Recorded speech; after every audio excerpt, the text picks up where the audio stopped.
What's up, everyone? Welcome back. Today, I want to talk about the new Natasha Denona bronze collection. I have just about every piece from the collection to talk about, swatch, review, demonstrate. And I gotta be honest, when I first saw that this collection launched, I was underwhelmed. Cue Miranda Priestley, bronze for the summer, revolutionary. Oops. But boy was I wrong. Spoiler alert, I really like this collection, so today I want to talk about the reasons why. Let's go ahead and get into it. So first, let's talk about the eyeshadow palette. When this came, I realized I hadn't tried the new format that Natasha Denona is putting her eyeshadows in. Previously, you might remember, or you might not, but they had come in these sort of coated cardboard exteriors with kind of foam packaging on the inside, this slip that had your shadow names on it that kind of always got in the way, and the shadow pans themselves were quite a bit bigger. In this new format, it's a hard plastic casing with a magnetic closure, just like the old one, a nice, I think, a bigger mirror inside, and then you get about half the quantity of the shadows. But of course, that's also reflected in the price. So you can see kind of the different size here. And then in the back, there are holes that you can easily stick a little pin or something in there to pop the pans out and put them in a freeform pan if you so choose. So that might be old news to you if you have like the Love palette or things like that, but I didn't. And so in case you were wondering about those differences, that is what it is. And I personally like it. I like that you get less product because, let's face it, I can't remember the last time I used up an individual shadow, so less shadow volume means less waste for me personally, and the packaging is just overall more convenient, more flexible, more versatile. So really like that. Apologies if you knew that before. Let's talk about the shadows themselves. So naturally, the color scheme we have going here is bronze, warm, rusty, red-toned brown shades in here, which is initially what made me kind of shrug my shoulders when I saw this collection launch. The pictures don't do it justice, and I don't know what compelled me to ultimately get this, because I really had no way of knowing just how complex these shadows were until I saw them in person, but trust me, I think there is more than meets the eye when it comes to this palette. So you not only have your rusty reds, both mattes and shimmers, and with Natasha Denona, it's beyond shimmer. I mean, it's a mixture of textures overall. You have some flaky metallics, multi-chromes in here, but I was really pleased to see that beyond the, rusty bronzes that I was kind of expecting from this, you get this rhodium up here in the corner, which is a beautiful purpley taupe kind of. Then there's gloaming down here in the other corner that is a deep pink base with an intense gold shift to it. And then bliss right down here in the bottom row in the center, which I think is the shade that a lot of people were most excited about.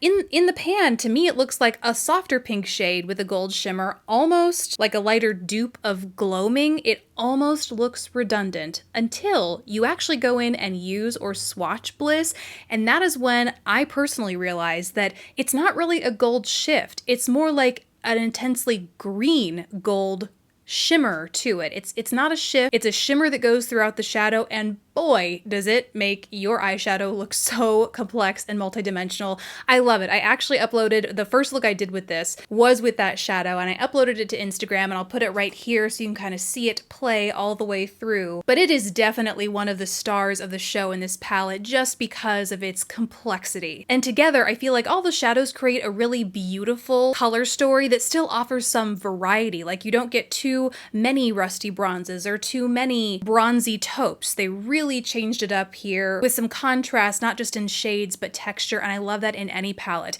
The other thing that I noticed here is I probably should have looked this up before making this video, but has the formula changed? Because these feel softer and more buttery than my gold palette, because this is the one that I immediately pulled out to see kind of what sort of comparisons I could make, gold versus bronze.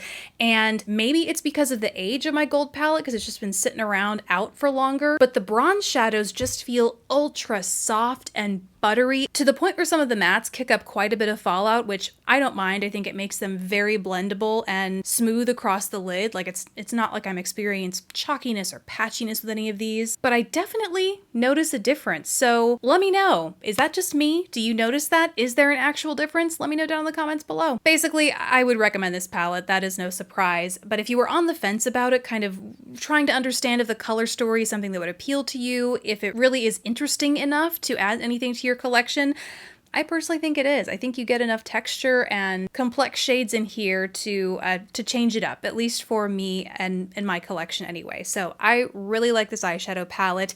Now let's talk about the face palette. This was another shocker to me. The only other Natasha Denona face palette I had was the Bloom Blush and Glow palette. I've talked about this so many times on the channel because I love her format here. You get 2 cream shadows up top and 2 powders down here, and she protects the creams with a little plastic cover so you don't have to worry about cross-contamination. I love that. And I love the formulas of both the creams and the powders.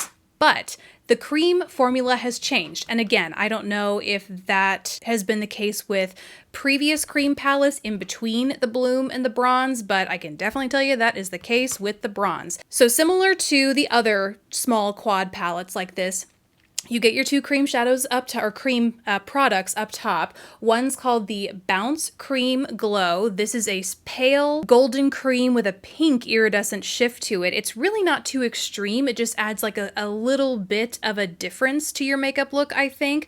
Really almost like a balm or a dew as opposed to an intense highlight, which there is one in here, it just isn't the Bounce Cream Glow.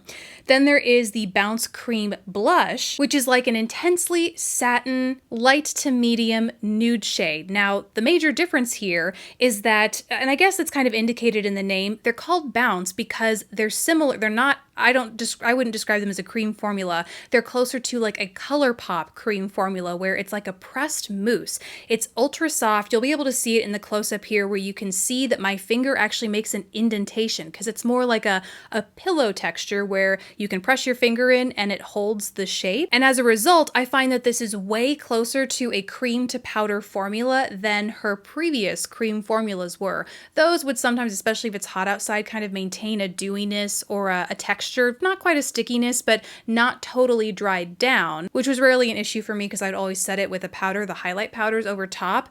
These, I think you could easily wear alone without needing to set them with a powder because they're much more firm than the previous cream textures, in my experience. Then you go down to the powders in here and you get the Super Glow Bronze, which is a very warm bronzer shade, and the Super Glow Nude, which is a peachy gold intense highlight shade. That's really where the more intense highlight in this palette comes from. And you can definitely wear all of these individually, but the way that I've found I personally like to use them is by layering the powders over the creams. That's where I find I get the most pigmentation, the most high shine, because I really love the way that her products glow on the skin. That's just how I find I get max intensity.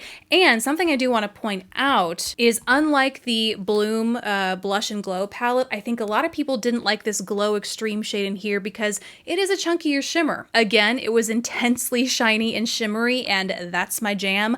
But if you are less about the chunkier, more noticeable shimmer, there is none of that in here. All of this is ultra finely milled. It is virtually undetectable on the skin until you turn your head a certain way and then bam, you just accidentally blinded someone. But I also think that means every single one of these shades could be worn in a more subtle way on the skin as well, just because that texture is so fine. The one thing I maybe would have liked to see differently in this palette is a deeper cream blush shade. Even though this is called a Bounce Cream Blush, I really have to layer it up on my skin tone to get it to look like a noticeable blush. And so it's really not going to be a blush for those with medium and deep and dark skin tones. The Glow Bronze is definitely very pigmented, especially if you layer it up over the creams. I think you'll be able to see that when I actually use it on my face. And so that could definitely provide more flexibility across a wider range of skin tones. But I just think back to this Blush and Glow palette where you get this incredible, very richly pigmented cream blush, and I just love how you could really dial it up, layering it up to really build the pigment, or you could wear it, softly. But as far as the formula goes, I really like the new kind of bouncy, different blush formula. So I hope it's one she continues to create in her hybrid palettes like this. The last thing to talk about are the lip glosses, and I haven't tried a lip product from Natasha Denona yet before these, so I really didn't know what to expect. yet, but it's a really impressive gloss formula. I only have 2 of the 3 gloss shades. I didn't pick up the deepest one because apparently that was my version of self-control when making this purchase, but I regret that because I really like this formula. So the lightest shade is called Tan Nude, and it's an ultra light peach with golden shimmer spread throughout. Then I have Caramel, which is a rich, warm, medium brown. It also has some gold sparkle shimmer throughout, and I would say it's way more prominent than with the shade Tan Nude. At least that's the way it looks in the tube, but honestly, when I have it applied to my lips like I do right now, I don't notice the gold sparkles at all. And with both of these lip colors, they have a pretty strong pigment to them. It's like a cream pigment base suspended in that gloss, and it really lays consistently and smoothly within that base. Sometimes the pigment can separate from the actual gloss medium and like sink into your fine lines and wear unevenly, blend unevenly across your lips, and I haven't experienced that with either of these shades. They give really beautiful, even pigmentation across the lips and really don't budge once they're on. Like I didn't notice any kind of movement or feathering as I wore these over the course of the 2.5 to 3 hours they lasted. It will be less though if you like eat and drink and stuff because they are glosses. They have a soft peppermint, not really a taste, but definitely, well, I guess it's got probably a stronger peppermint scent now that I really smell it. But once I put it on my lips, or when I put them on my lips for the first time, it was really pleasant, not an overwhelming peppermint sort of sensation, smell, or texture. It's not like a plumping peppermint kind of thing. It's not painful, it's pleasant, but definitely something I want to let people know about because some people are more sensitive to fragrances than others. But these are definitely going to be purse glosses for me. Those lip products that you can just throw in your purse because you know that they're super easy to apply. They're gonna look good with everything you tend to wear. And so when you're in a bind, you need reapplication, you just reach in your purse and whatever you grab you know is going to work. That is what these are going to be for me. So those are my thoughts on the bronze collection, guys. I'd love to hear yours down in the comments below. Is this something you're interested in now, or did you kind of write it off like me and you might be changing your mind? Let us know down below. Thank you guys so much for watching. Please don't forget to subscribe if you haven't already, and I'll catch you in the next video. Bye guys!